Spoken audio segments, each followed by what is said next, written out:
Welcome back to 4B's the podcast. I'm your host Terry, and I've got you the latest from the world of Formula One for roughly about 30 minutes, depending on how much I talk for.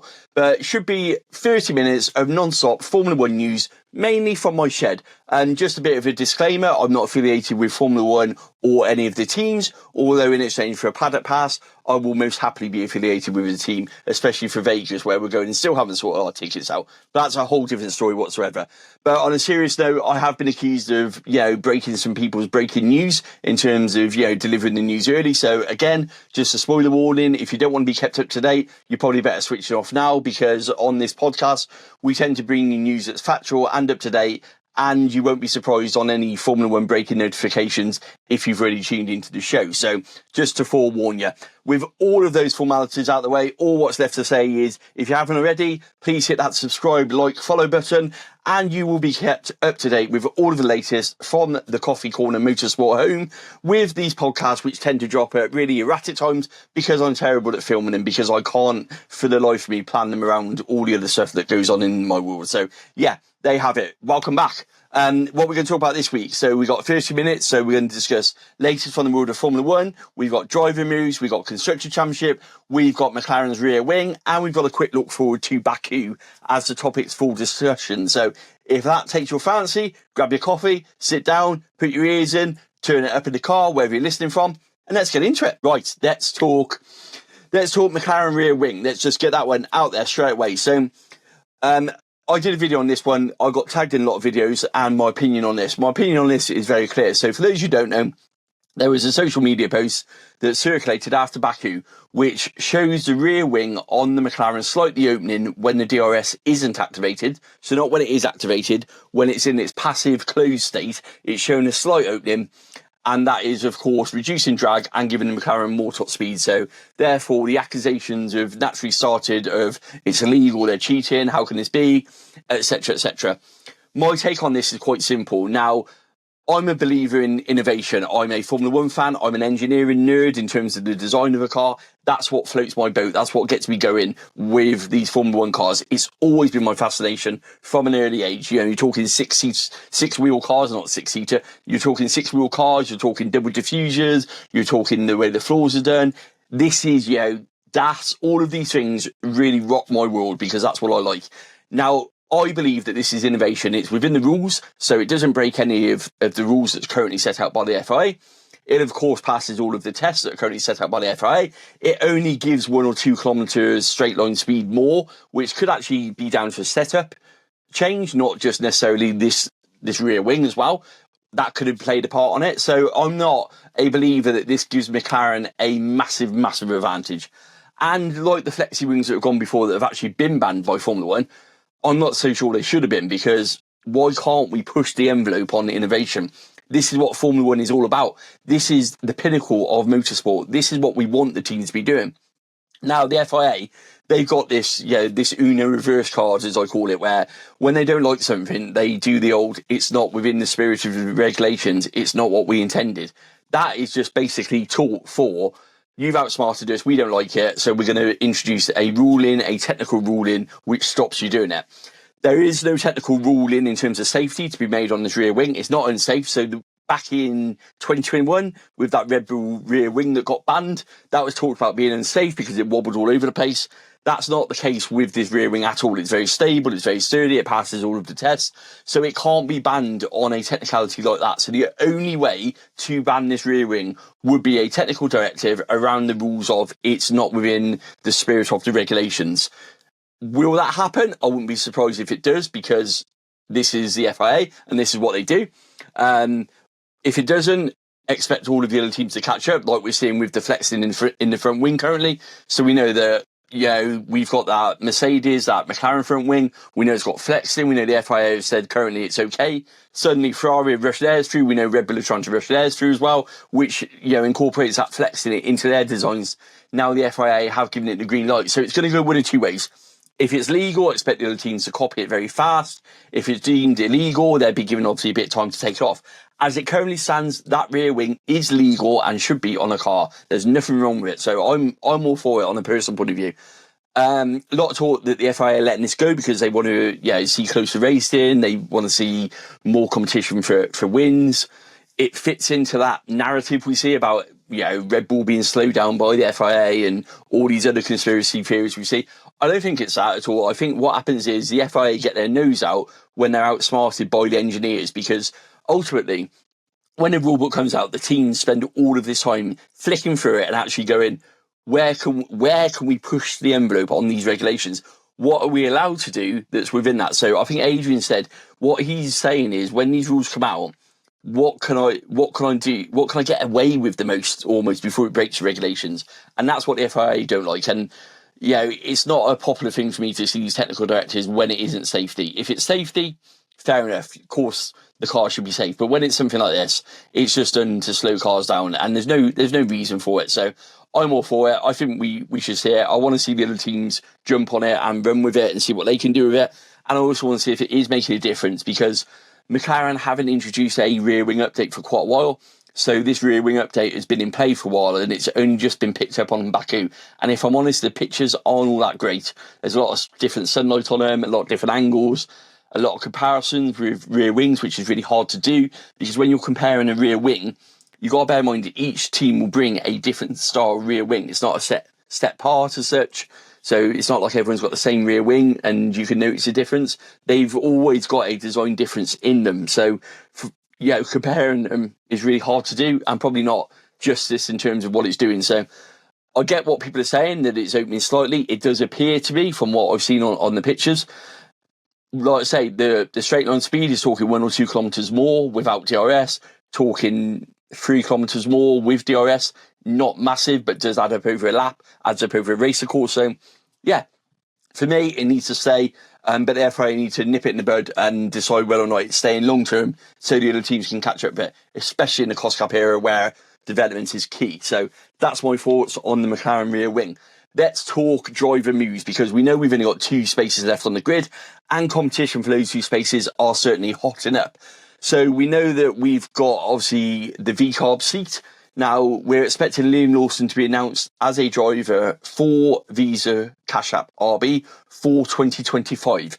We're expecting that announcement between the Singapore Grand Prix, so after this weekend, and before we go to Austin. So in this 3-week break that has been scheduled in, we're expecting that announcement to drop.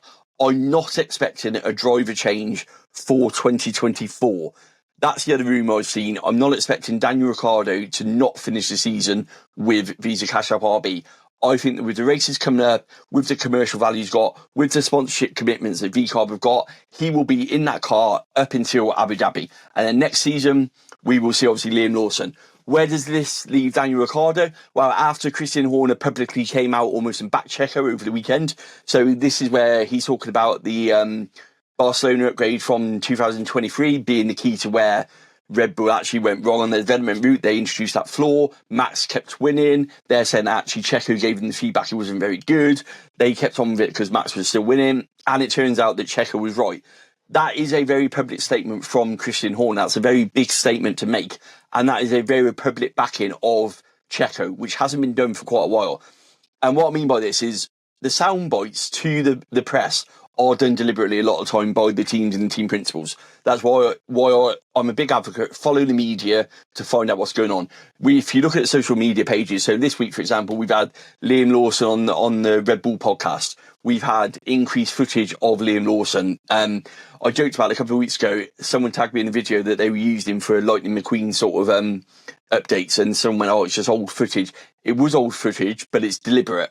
You're putting Liam back into people's minds. It's a soft launch before an announcement's made. We've seen it all season with Mercedes and Kimi. We've seen it all, with the Adrian teaser, with Aston Martin. It's what the teams do. And that's marketing 101, isn't it? That's what you do in marketing. So that's why I believe this very public statement that Christian coming out back in Checo is really important, because that's him saying, I'm happy with Checo. Now, we can all debate what happened in Baku in terms of the crash. I still think it was a racing incident. So I think if you look at Baku, Checo was driving really well. He was on course for a podium. He desperately wanted that podium. Let's not deny that. He had the better view coming out of that corner, but I think that Checo didn't give enough space to Carlos, and I think Carlos moved across too much. That's why I firmly believe it was racing incident. I did a video on it. I got jumped on because everyone thought I was, backing Checo, that it wasn't his fault at all. It was his fault, but it was just as much Carlos's fault as well. Carlos looked in the mirror, didn't give Checo enough room. Equally, Checo tried to squeeze Carlos to back out as well. So it was a combination of the two, and bang, got the collision, wiped out Checo's potential point scoring. First time he's outperformed Max in a long time, and genuinely outperformed Max. So not due to an issue from Max, that was a genuine Checo was performing better than Max over the course of the Baku weekend, and would have been a massive shot in the arm for him. So I'm sure he's gutted about that. But with this very public statement from Christian, and this very, sort of Checo, Max, social media buzz that we're seeing, makes me think that we're about to see Checo for 2025, which leaves Daniel on the outside looking in. Where does that leave Daniel? I don't think he'll take a reserve role for Red Bull. I think he'd be too much for a step down for him. He might do if the money's right, I suppose. Like anything, you've still got to earn money even when you retire. So I can see him maybe dovetailing that with maybe some other racing series. I can see him wanting to do a bit more racing. A lot of outside commercial interest in Daniel Ricciardo. We saw when he was out of Formula One to start off with. There was that ESPN deal that he had lined up before he was called back for AlphaTauri at the time. So I can see Daniel doing a lot of that side of things well. We know he's got outside business interests as well. Could he be a vacant contender for the Sauber seat that we got coming up? That seat is wide open. I'm genuinely unsure of what they could do. You could put Daniel Ricciardo in it as a short-term fix to get some really good development data, but then you could equally keep Bottas for that reason, who would be probably considerably cheaper, and still give you that same sort of level of input. The rookies have been talked about, so we're talking about Franco Colapinto. So Williams are very keen now that he's performing in that updated Williams to actually get him on the grid for next season. So they're in talks with Sauber to loan Franco, but then you got Teo Porcher, who's their own reserve driver, who probably should get a chance. You got people like Felipe Drugovich, you got Gabriel Bortoleto, I think his name is. I keep getting it wrong. Really apologise for that. Who's obviously the McLaren junior driver, the Brazilian driver, who's been given permission to talk to him as well. So you could put Gabriel in that car. So you've got so many options. And of course, you've got people like Kevin Magnussen outgoing, not suggesting that he's in the frame for it, by the way. But what I'm saying is there is a world of options. Mick Schumacher, Sauber have got this massive list of people where they can go, actually, we could put anyone in that seat. So there may well be a surprise yet. And that, of course, you've got Joe with the commercial part of China and Audi selling cars in China. There is so much where it will depend purely on what Sauber / Audi want to do and how much Audi influence has got coming in, how much Jonathan Wheatley's got coming in. Lots and lots of different options. And I think that's why they're waiting. I saw today they're talking about a few weeks before they make a decision. Not surprising. I think we get one. Might even get one at the end of the season. Might even be as late as that with Sauber. They can afford to wait. They've got the only seat on the grid, so they can afford to be picky. They can afford to be choosy. They can afford to do pretty much what they want with that vacant seat. But yeah, in driving news, that's what I'm expecting. I'm expecting Liam Lawson to be confirmed as a driver for 2025 alongside Yuki Tsunoda for Visa Cash App RB. No change for this season. And I think next season it will be Yuki and Liam in the Visa Cash App RB, and it will be Max and Checo in the main Red Bull seat, is what I'm currently going with. The caveat to that will be it's Red Bull and they throw a spanner in the works all the time. So I'm not 100% sure on that one, and nothing is confirmed until it's confirmed, as we found out with Checo during the summer break. So keep your eyes peeled for that one, but I am expecting that announcement in a few weeks' time. Let's talk Constructors' Championship. Let's talk Baku. Let's talk about all those things. So Baku, we saw a resurgent Ferrari come into play. We saw Oscar Piastri driving brilliantly. We saw Williams getting double points. We saw Ollie Behrman stepping in and putting a solid performance in Haas and getting a point for that outing. We also saw a new lead in the Constructors' Championship for the first time since, 2022, I want to say, with McLaren taking over at the top. We saw Lando, who could forget Lando, coming back through the field to finish ahead of Max in, fourth, I believe. So yeah, lots and lots was going on in Baku. It wasn't the most exciting race, really. It was a bit of a DRS train, a bit of a only overtake was into turn one.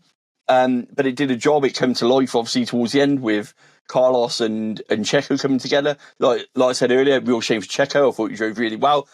Carlos, I thought, drove well to get back into that position. So again, the two of them, probably deserved a good haul of points, not deserved to be in the wall. But like I say, both were to blame for it and both paid the price for it ultimately.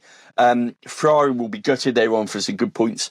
And in terms of that hunt for second place in the constructors, they're kind of probably going to be ruining the fact that Carlos did that. McLaren are probably glad that he did it.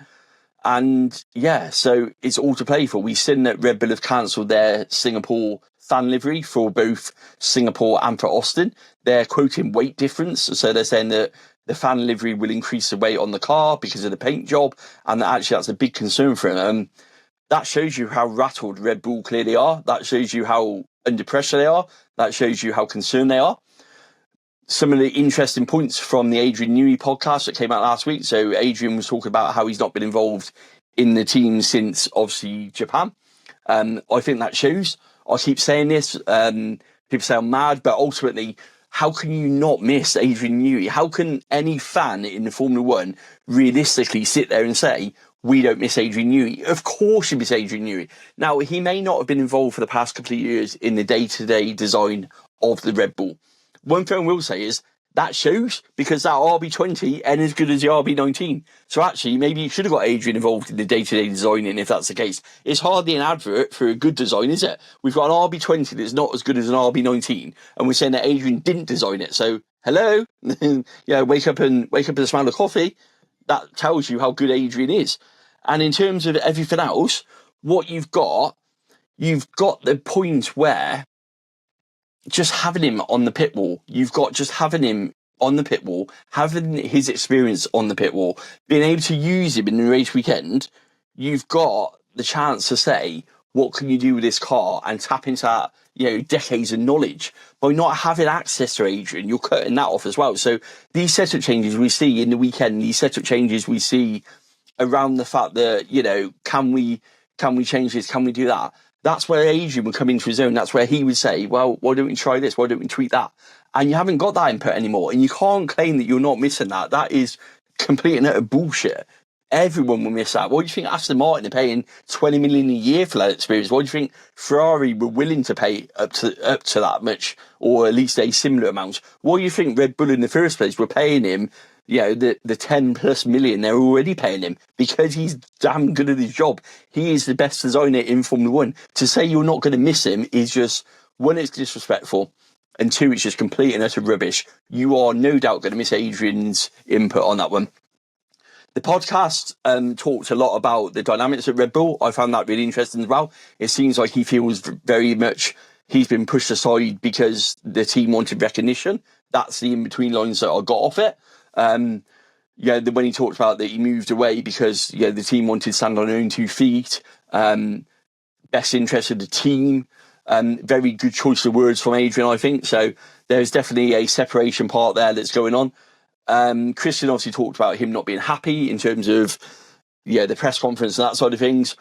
But I think that with the changes they've announced today, so they've announced a raft of changes basically which involves a lot of internal promotions is best way to describe it. So Max's race engineer GP is going to be promoted to head of race engineering, which is something very similar that Mercedes obviously done with Bono. So it's kind of where he'll still be Max's race engineer, but be head of race engineering. Someone else has been promoted to take over Jonathan Wheatley's job role as he goes obviously to Audi in 2025. So a lot of changes which are all internal with a lot of moving across, up, sideways, not any sort of new hires, if that makes sense.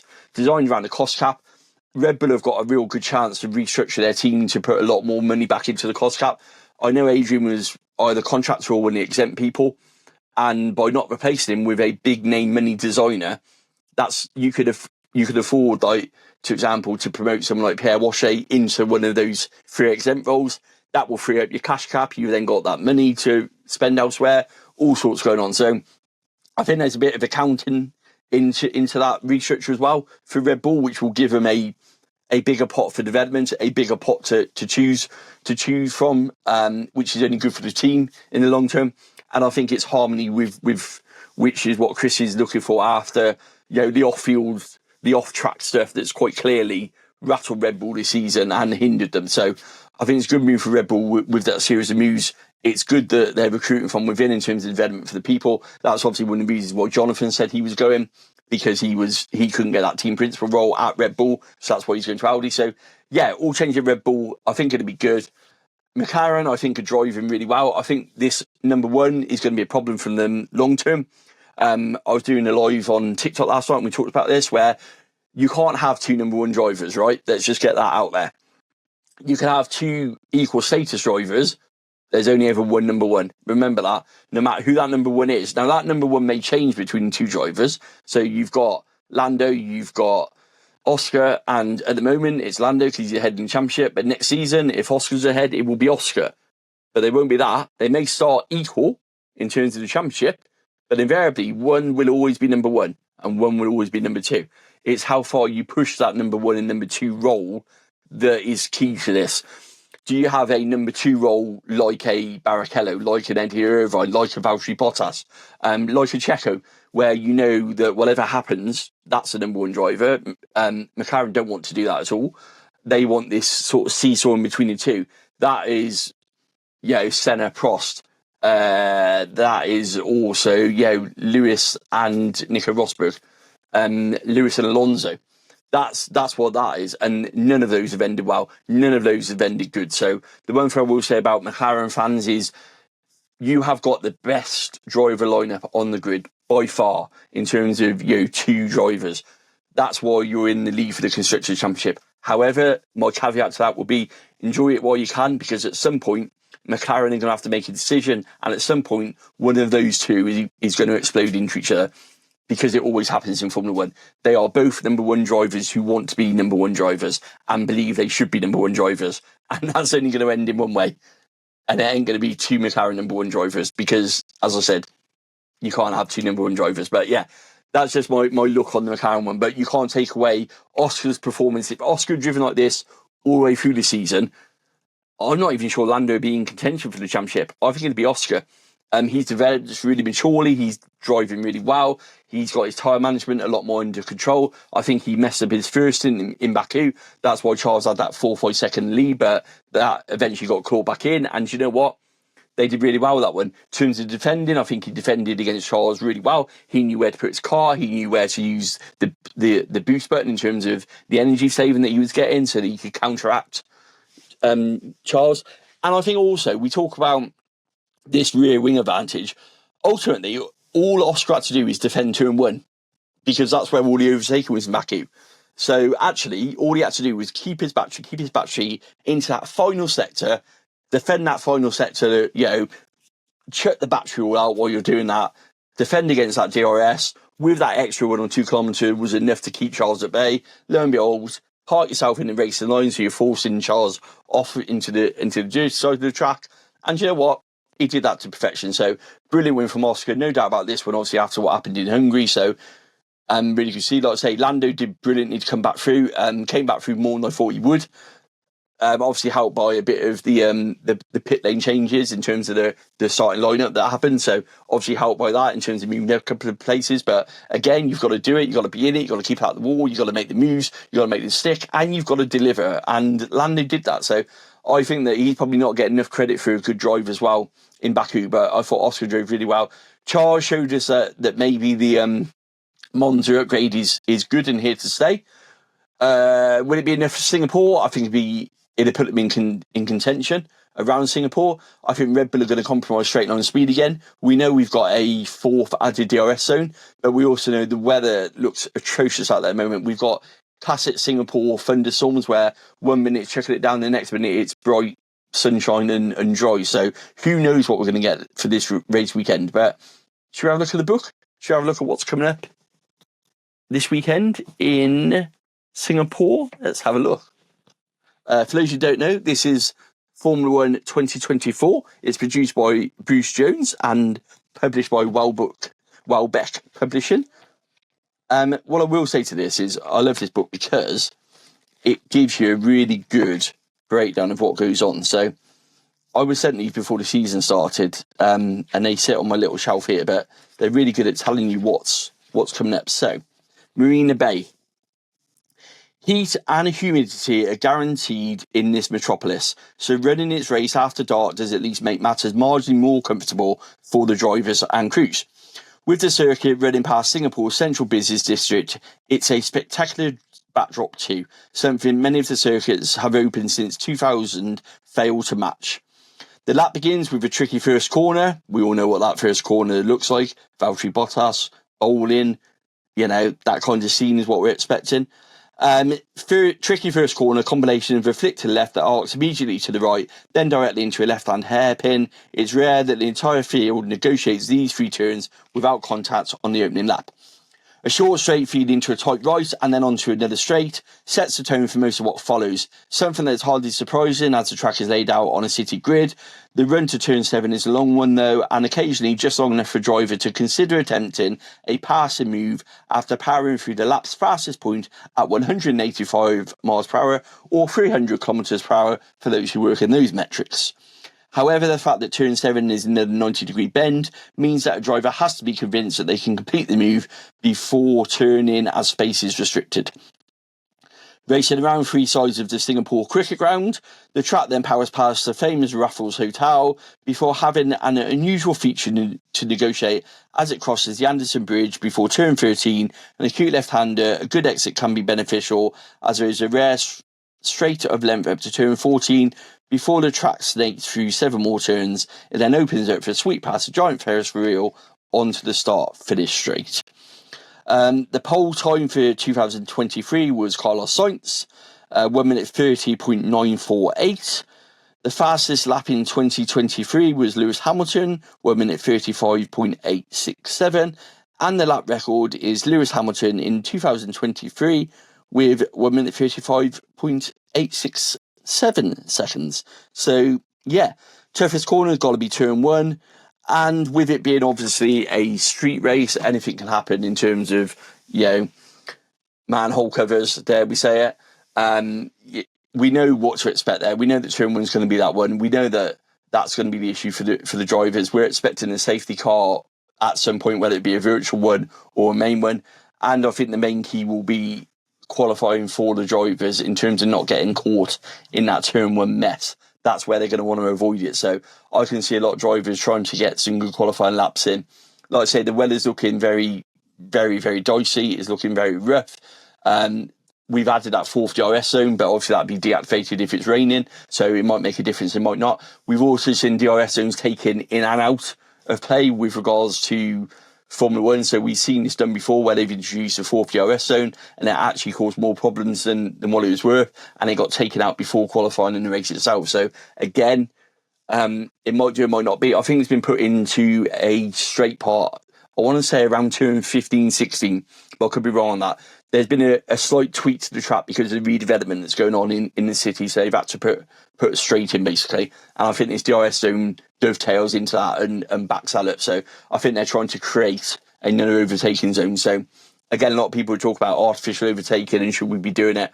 I'm not a huge fan of it, but I can understand looking at it now, what they tried to do with it. So yeah, I think that's pretty much it in terms of what I've got for you this week. Like I say, all eyes on Singapore, new leaders in the Constructors' Championship, Ferrari entering the fray, Mercedes I think are switching off for 2025. I think they're doing a lot of testing. They know that Lewis is obviously going, so it feels like they're kind of now focusing on next year.